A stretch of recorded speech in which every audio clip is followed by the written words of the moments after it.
Yo, what it do? It's your boy IamTeeLee, and we're back with another crazy video. Today we're gonna be reacting to how Bobbi Althoff lost her entire audience in 1 year. If y'all don't know, she was the white chick that would be doing the awkward interviews and stuff, and trying to make it awkward, you know, trolling basically.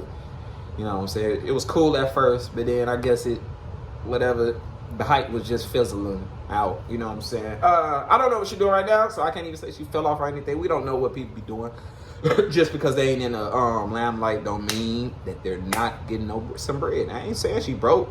You know what I'm saying? I just say she ain't got the sauce like she had at first. You feel me? But we gonna see what they talking about. Let's go. So it has been quite a long time since we last checked in on Bobbi Althoff. Around a year and a half ago, I actually declared her the biggest industry. And she glowed up. They trying to down talk her, but there was a couple people in the black community that was talking about cracking her cheeks like an eggshell on me. Hit the podcast scene. Hi guys, welcome to the Really Good Podcast with your host, Bobbi Althoff. Basically, this woman came out of nowhere and had some huge guests like Drake, Mark Cuban, and other celebrities on her show that she dubbed the Really Good Podcast. See? No. Mom named me after a lawyer, which always kind of like rubbed me the wrong way. She like a little girl, but she grown as hell. That's the crazy thing. Being represented by one of the top talent agencies and getting mainstream. See right here. When she started to glow up, she could have got the reason people began to call her an industry plant because the only content that she had made online before this was essentially a spoof of mommy blogger TikTok. See right there? No. Where she did garner millions of followers, mainly moms all around the country who liked her sarcastic brand of humor. There is nothing more embarrassing than walking around with one of these.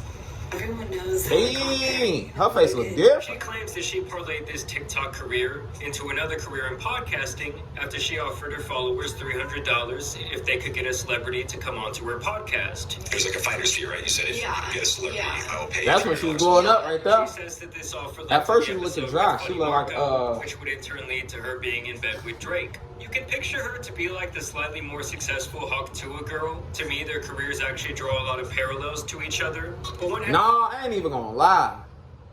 See, that was an unnecessary, making her popular.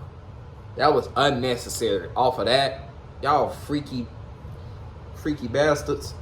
Like, I would rather, I appreciate Bobbi, how she came up, more than this girl. I don't even know her real name. Like, so tell the world her methods for sucking dudes off before she got thrown into the belly of the industry matrix. You know, they both had that type of lightning in a bottle. Let me know in the comments. Who y'all picking? Her? Old Hawk Tua girl? Or Bobbi? I'm going with Bobbi. Oh mine. Let me know in the comments. Don't look insane. Let me know in the comments, y'all. Really up. But to be fair to Bobbi, she does seem a lot more intelligent than Hawk Tua. Hawk Tua. Say it aggressive, like Hawk Tua. Whatever happened to that chick, by the way? Anywho, I'm gonna go to bed, and I'll see you guys tomorrow. I guess she's still asleep. And with Bobbi having such an astronomical rise to fame in such a short period of time, and the fact that most people felt like she was directly biting her entire deadpan comedic style from Funny Marco himself, she started to get a lot of ridicule online. I don't think it helped that she missed her son's birthday party to be there in bed with Drake that day. I flew all the way here. You did. I really do appreciate it. On my daughter's first birthday. I wasn't going to bring that up. Mm-hmm. You missed your daughter's first birthday. To be here. That's sad. Ain't no way, boy. I don't give a damn who you is. Drake, Michael Jackson, Prince. Cause who you is? Ain't this my daughter's first birthday. Dark. Regret that you'll never be able to undo. Yeah. Horrible parenting. Something people thought was a joke Drake, at first, as it was her brand to be dry and sarcastic, but now it's been revealed that she was being totally serious. The other thing was, when she was doing these interviews, she would constantly be making passes at these men, asking them if they would sleep with her, or if she was their type. Am I your type? I'd do it. Thank you. Would you date someone that looks like me? Something that...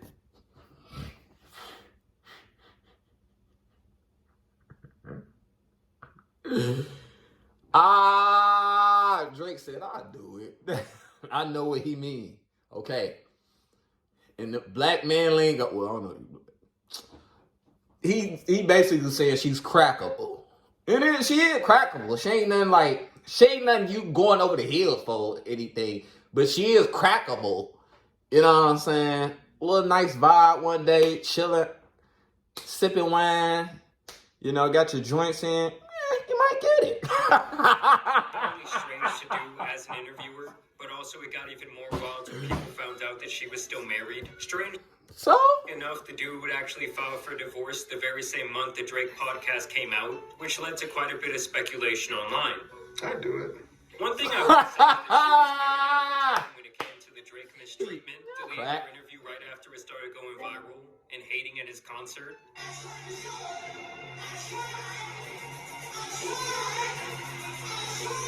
But That was after a while, Drake the voice? sarcastic, too cool to care bit really got old, and she even got put in her place by rapper Offset, who let her know that she wasn't all that. You wanted to be on my podcast. How you keep saying that, Kevin? That shit, man.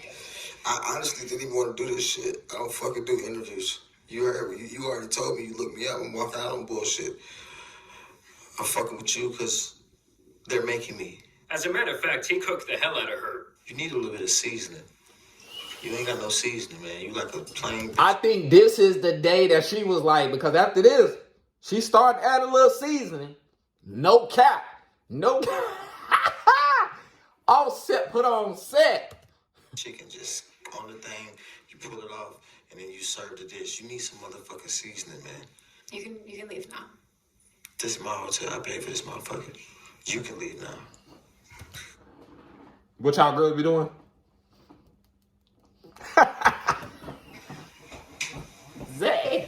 And then she changed up her whole look, and she went on a show with Kiki Palmer. What I tell you? She straight up, you know what I'm saying? The black community was She got accused of She being started an hitting the industry gym. plant right to her face. I know. You're not industry plant, right? I am, but You do feel kind of planty. We do have the same manager, so it's just. I know, isn't that crazy? It feels a bit planty. This is definitely You got here in 5 minutes. It took me 20 years. Hey, it has been a minute. What I think industry plan is, it's like somebody that has been that is tied to someone else in the industry and uses those connections to capitalize, and they have zero talent. I'm not on anything, or I don't have any. See, she gonna do it, bro. And then people started to say that she was trying to manufacture moments. She had Ryan Garcia chasing her around the room like they were on the playground.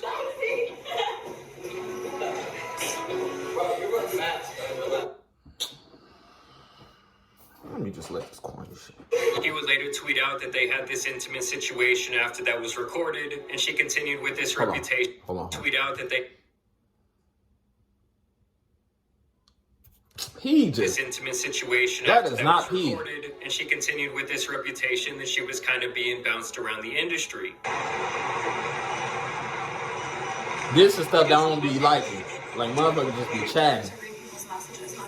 So you telling me because she... So that means Kai getting passed around then. Every time somebody was coming on the stream, every girl that he encountered with, he was smashing. Y'all just be... This stuff I don't be respect. Y'all be reaching. I'll let you read one message, if you let me read one message. I delete all of my messages. Y'all act like a female or male just can't be cool. That's the first thing y'all run to. They F it. They F it. They F it. Are cheaters. I'm not a liar or a cheater. I hate liars. And I feel like relevancy-wise, she kind of just came and went. And honestly, Hawk Tua kind of took her spot online. Nowadays, Bobbi's channel and TikTok are mainly inactive, and the last couple of podcasts only garnered a small percentage of what she was averaging only a year ago. Oh, no, she fell off. Myself through absolute agony by watching over an hour of Bobbi being interviewed by Forbes and Wired magazine. Bobbi Althoff, the Deadpan podcast host America can't get enough of. Wow, a whopping 10K views. America just can't get enough. 10K is better than nothing. I don't know. Y'all be reaching sometimes. Obviously, her publicist got her this opportunity, as a lot of celebrities and If y'all hate her, just say it. This type of thing, so they can still try and seem relevant to their sponsors and other people kind of pouring money into their careers. And before we get into all the out-of-touch things she said during these interviews, I did want to tell you guys about today's video sponsor. It's actually you. Oh. Brand deals posted. learn a lot about Bobbi for the good and the bad. And after listening to her come up story actually doesn't sound that outrageous to me. For a few years before, I was on TikTok, just doing brand deals, posting. But she is honestly just not very likable. Coming up, she claims that she was posting 5 to 10 TikToks per day for years, where she routinely raked in millions of views, followers, and hundreds of thousands of dollars per year. But my goal for the first year of once I started getting views and getting followers was that every single day I had to have one video that I posted that got 1 million views. So I would keep trying. All right. Storage is a little bit loaded up, but I'm going to drop the full video below if y'all want to see it. You know what I'm saying? If y'all want to check it out on y'all own time. You know what I'm saying? Y'all already know how this go. I appreciate y'all for watching. Let me know in the comments what y'all think about, what y'all feeling on how y'all feeling about Bobbi. Did she fall off? Is she cool to y'all? Do y'all think she's just like the hot toot girl? Me personally, I see what y'all mean in the beginning, the funny mark on stuff, and they cool now and everything. But she ain't never, I don't know.